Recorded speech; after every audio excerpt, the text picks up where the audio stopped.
My name's Emma, and I've got a twin sister, Sarah. You'd think being twins would make us close, but it couldn't be further from the truth. We might have popped out on the same day, but that's where our similarities end. From day one, it was clear I wasn't what my parents wanted. They'd planned on having just one kid, and I guess I was the unwelcome surprise package.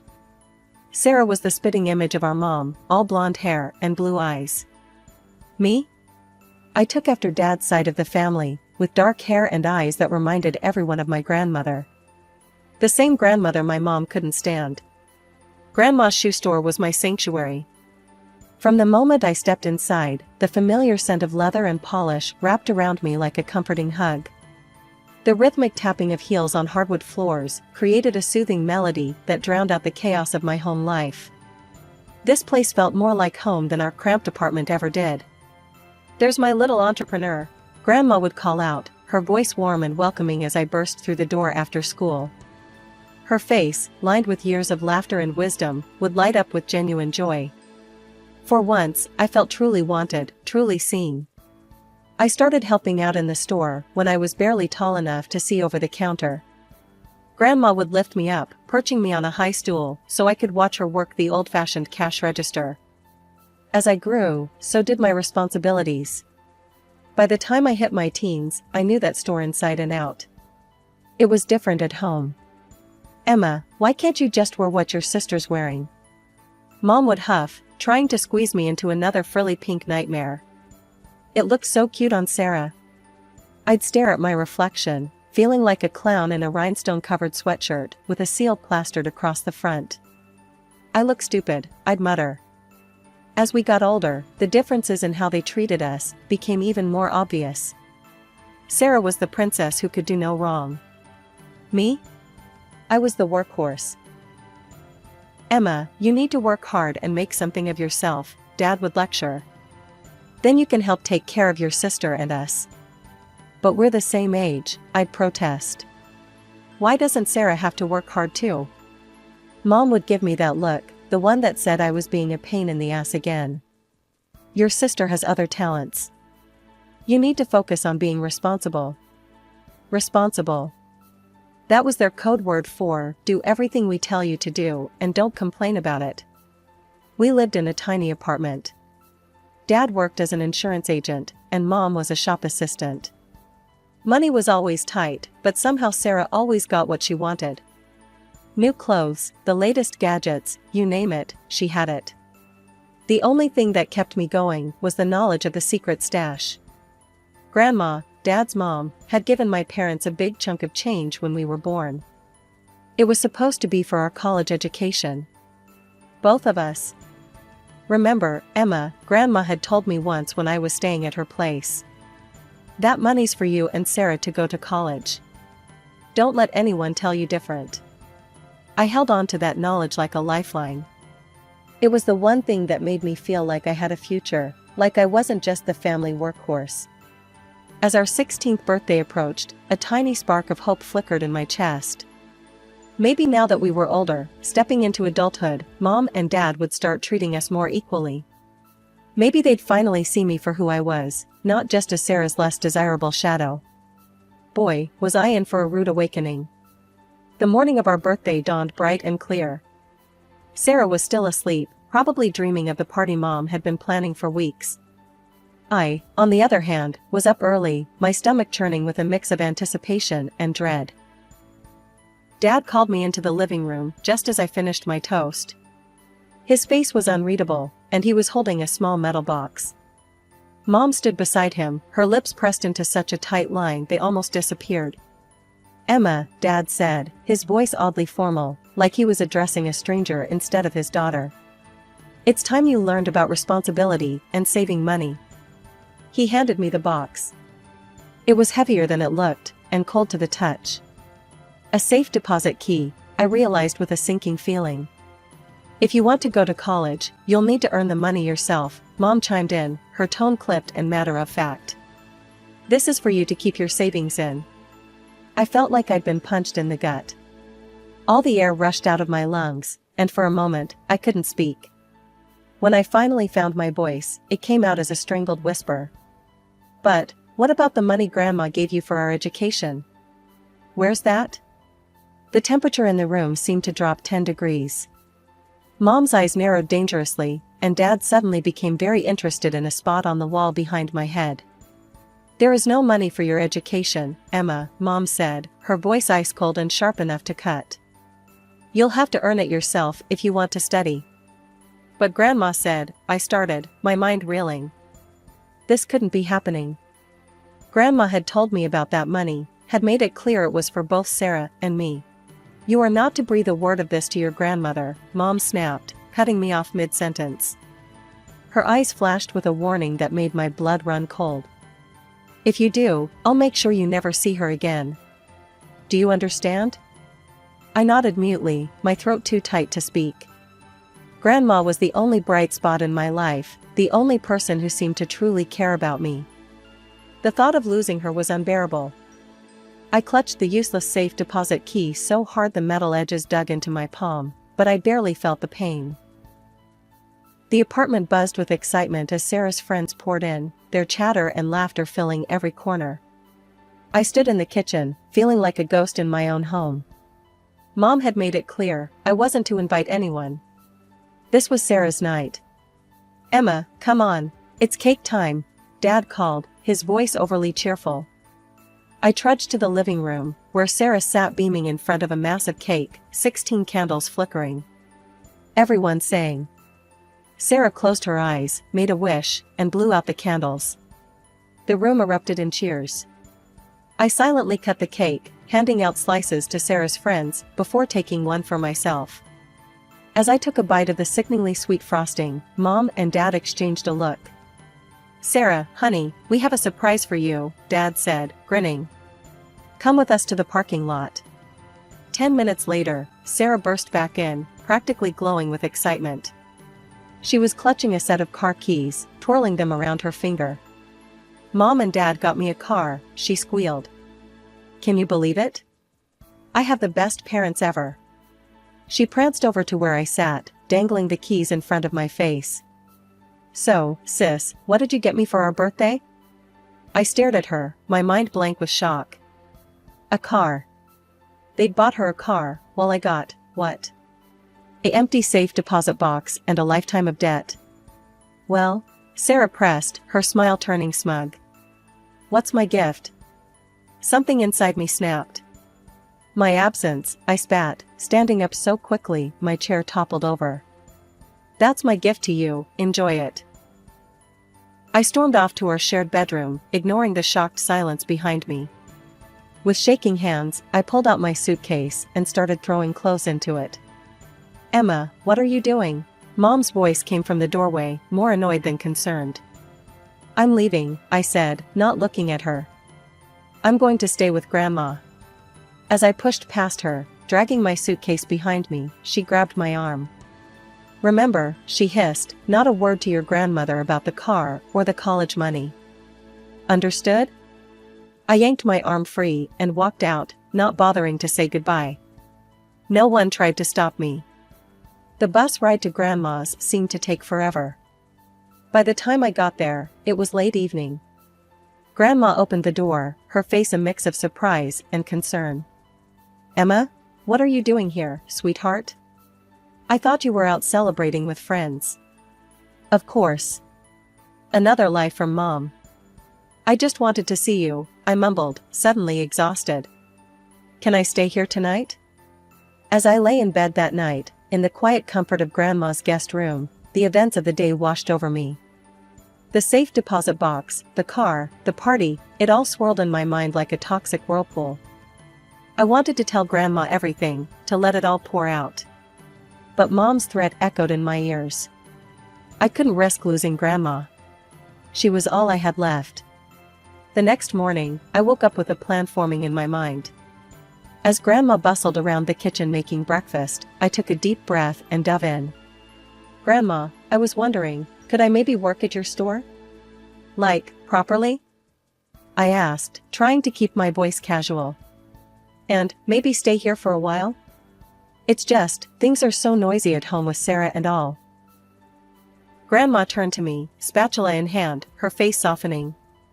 "Oh, sweetheart, of course you can. I'd love to have you around more." Just like that, my life changed. I started working at the shoe store after school, learning more about the business side of things.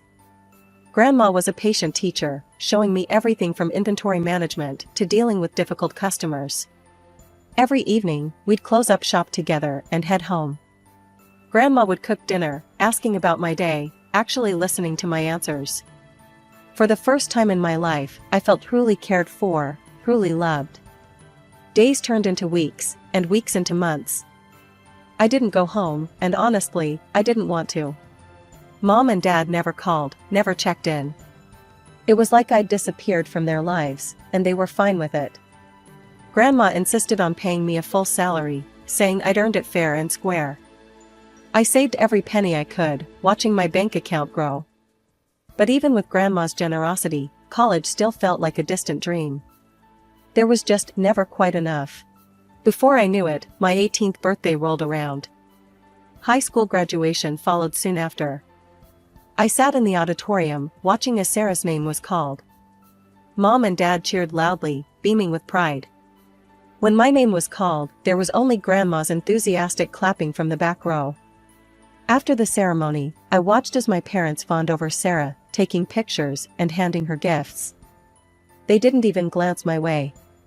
It stung, but I was almost used to it by now. "You did good, kiddo," Grandma said, hugging me tight. "I'm so proud of you." On the drive home, I took a deep breath and made my announcement. "Grandma, I think I'm not going to college this year." Grandma's brow furrowed in confusion. "But why, sweetheart? I gave your parents money for both you and Sarah's tuition. There should be plenty for you to go." My heart raced as I scrambled for an explanation, Mom's threat echoing in my ears. "I want to save up more money," I said, hoping my voice sounded steadier than I felt. "I want to be able to rent an apartment near campus, you know? Pay for my own accommodation. I just want to be more independent." Grandma studied me for a moment, and I held my breath, praying she wouldn't see through my lie. Finally, she nodded. "That's very mature of you, Emma. If that's what you want, I'll support you." So that's what I did. While Sarah packed up for college, showered with new clothes and dorm supplies, I threw myself into work. Every day at the store taught me something new, not just about shoes, but about life, business, and myself. Living with Grandma and working at the shoe store became my new normal. Every morning, I'd wake up early, help Grandma with breakfast, and then head to the store. The smell of leather and polish that once represented my escape now felt like home. I threw myself into work with a determination that surprised even me. During the day, I'd help customers find the perfect pair of shoes, my smile never faltering even when dealing with the most demanding clients.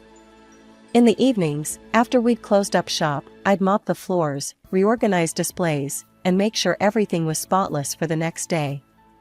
"You've got a real knack for this, Emma," Grandma would say, watching me expertly handle a difficult return or upsell a customer on shoe care products. As the months went by, Grandma started teaching me more about the business side of things. I learned how to manage inventory, balance the books, and handle paperwork. It wasn't always easy, but I soaked up every bit of knowledge I could. "You know, you could run this place someday," Grandma told me one evening as we went over the monthly accounts. "You've got entrepreneurial spirit in your bones." Her words filled me with a pride I'd never felt before. For once in my life, someone saw potential in me. But even as I immersed myself in the world of retail, my dream of college never faded. Every paycheck I received, I'd squirrel away most of it, allowing myself only the bare minimum for necessities. It wasn't easy. I'd see girls my age walking by the store, shopping bags in hand, laughing with their friends. I'd watch as they tried on beautiful shoes that I could easily afford with my employee discount, but chose not to buy. Every time I said no to a night out or a new outfit, I reminded myself of my goal. The year flew by in a blur of shoeboxes, receipts, and saved paychecks. Before I knew it, I was looking at my bank account, hardly believing the number I saw there. I'd done it. I'd saved enough for college. With shaking hands, I picked up my phone and dialed the number I hadn't called in a year. "Hello?" Mom's voice answered, sounding surprised. "Hi, Mom," I said, trying to keep my voice steady. "I wanted to let you know that I've saved up enough for college. I'm going to apply for next semester." There was a long pause on the other end. "Then, why don't you come over? We should talk about this in person." I agreed, a mix of emotions swirling in my stomach. As I hung up, I caught my reflection in the store window. The girl looking back at me wasn't the same one who'd run away a year ago. She was stronger, more confident. As I stepped into my old apartment, the familiar scent of home was gone, replaced by the sterile smell of fresh paint and new furniture. Mom greeted me with a forced smile, ushering me inside. "Emma, darling, come see what we've done with the place," she chirped, leading me through the living room. Dad trailed behind us, nodding along as Mom pointed out every new feature. The tour ended at what used to be my shared bedroom with Sarah. Now, it was a Pinterest-perfect space, clearly designed for one. "We had a designer come in," Mom gushed. "Isn't it just perfect for Sarah?" I stood there, feeling like a ghost in my own past. "Where's all my stuff?" I asked, my voice barely above a whisper. "My books, my photos, everything I left behind?" Mom and Dad exchanged a quick glance. "Oh, honey," Mom said, her voice sickeningly sweet. "We had to clear out all that old junk. You understand, right? We needed to make space for new energy." I felt like I'd been punched in the gut. Years of memories, pieces of myself, all tossed away like trash. I blinked hard, fighting back tears. "Why did you ask me to come?" I managed to ask, my voice steadier than I felt. Mom's smile faltered for a moment. "Let's sit down, shall we? I'll make us some tea." Soon, I found myself perched on the edge of the sofa, a cup of tea and a plate of my once favorite cookies in front of me. The sweetness now felt like ash in my mouth. "Emma, sweetie," Mom began, her voice dripping with fake concern. "We're in a bit of a situation. You see, Sarah, well, she decided college wasn't for her. She dropped out after a year." I sat there, stunned. All that money, wasted. Money that was supposed to be for both of us. "The thing is," Mom continued, not meeting my eyes, "we need some help. About $20,000, to be exact." I nearly choked on my tea. "What? But that's most of the money I saved for college." "Oh, Emma," Mom sighed, reaching out to pat my hand. I resisted the urge to pull away. "You don't really need college, do you? You're doing so well at Grandma's store. And living with her, you don't have many expenses." My mind was reeling. I couldn't believe what I was hearing. "Besides," Mom added, her voice dropping to a conspiratorial whisper, "Sarah needs an apartment. She has a boyfriend now, and they want to live together. We thought we could use the money for a down payment on a mortgage." She trailed off, suddenly realizing what she'd said. Her eyes widened as she glanced at Dad, who was looking increasingly uncomfortable. I took a deep breath, steadying myself against the wave of emotions threatening to overwhelm me. The air in the room felt thick, charged with tension and unspoken truths. "No," I said firmly, my voice stronger than I felt. "I won't give you the money. Why don't you sell Sarah's car? Or use the money Grandma gave you for my education?" Mom's face underwent a rapid transformation, first paling to a ghostly white, then flushing an angry red. Her eyes narrowed dangerously. "There is no money left, Emma," she spat, her words dripping with venom. "We spent it all on Sarah's car, the renovations, new furniture, clothes. And now the car's totaled.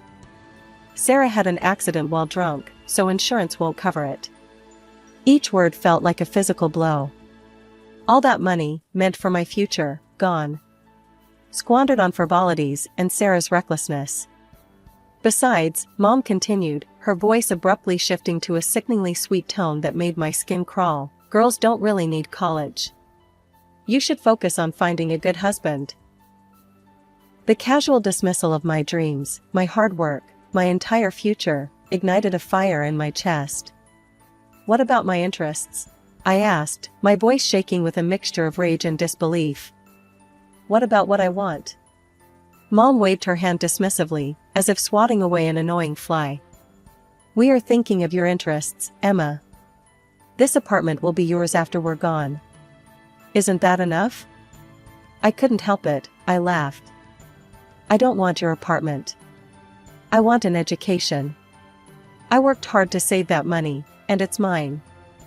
Mom's face contorted with fury, transforming her features into something almost unrecognizable. She loomed over me, her voice dropping to a menacing growl that sent chills down my spine. You will do as you're told, Emma. Give us the money, now. But something had changed within me. The fear that had kept me compliant for so long shattered, replaced by a steely resolve. With a swiftness that surprised even me, I ducked under her outstretched arm and bolted for the door. Their voices followed me down the stairs, a cacophony of threats, curses, and insults that echoed in the stairwell. But with each step I took, they seemed to lose their power over me. As I walked home, the cool evening air clearing my head, my mind raced. Suddenly, a thought hit me like a bolt of lightning, stopping me in my tracks. Why hadn't I told Grandma about the money? The money she'd given my parents for my education, which they'd squandered on Sarah? The realization washed over me in waves. I'd been silent out of fear, paralyzing fear that Mom would follow through on her threat to keep me from Grandma. But I was 18 now. An adult. They couldn't control me anymore, couldn't dictate who I could or couldn't see. As soon as I stepped into Grandma's house, the words tumbled out of me like a dam breaking. I told her everything, about the money she'd given my parents for our education, how they'd spent it all on Sarah, how they'd forced me to earn my own way and then tried to take that from me too. Grandma listened, her face growing more thunderous with each revelation. When I finished, she was silent for a long moment, her hands clenched tightly in her lap. Those lying, manipulative. She muttered, then took a deep breath. Emma, I'm so sorry. I should have checked up on this years ago. Before I could respond, she was on her feet, phone in hand. I watched in a mixture of awe and trepidation as she dialed my parents' number. The conversation that followed was like watching a storm roll in. At first, my parents denied everything. But Grandma was relentless, her voice rising with each lie they told. Finally, they cracked, admitting to everything. How dare you? I heard Dad yell through the phone. Emma, you ungrateful snitch. Grandma's eyes flashed dangerously. Don't you dare speak to her like that, she snapped, then hung up. She turned to me, her face softening. Emma, sweetheart, I promise you this, I will protect your interests. You focus on your future, and let me handle them.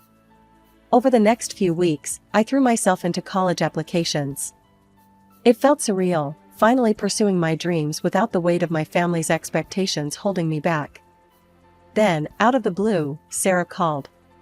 Hey, sis, she chirped, as if the last few years hadn't happened. I need a favor. Can you lend me $4,000? I nearly choked. What for? There's this amazing online course on how to seduce rich men, she explained, excitement in her voice. I'm gonna land myself a millionaire, get rich quick.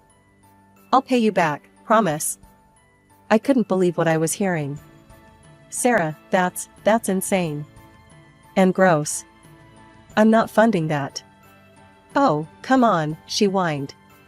Don't be such a prude. I broke up with Jake. I don't want some boring, ordinary life. I want wealth, luxury. No, I said firmly. Absolutely not. Don't call me again for stuff like this. I hung up, feeling a strange mix of pity and disgust. That was the last time I spoke to Sarah or my parents. Months passed. I started college, majoring in business management. Every day felt like a gift, learning, growing, becoming the person I was meant to be. One weekend, Grandma came to visit. As we sat in my tiny dorm room, she dropped a bombshell. Your parents had to sell the apartment, she said. They're drowning in debt, loans they took out for Sarah's schemes. They showed up at my door, asking to move in. My breath caught. What did you say? A small, satisfied smile played on Grandma's lips. I told them exactly where they could go. Reminded them of how they'd treated you, how they'd lied to me. They're not my problem anymore. I hugged her then, tears in my eyes. Grandma, thank you. For everything. For believing in me, for standing up for me. I don't know where I'd be without you. As we sat there, I felt a sense of peace wash over me. The road hadn't been easy, and I knew there would be challenges ahead. But for the first time in my life, I was free. Free from manipulation, free from unfair expectations, free to be myself.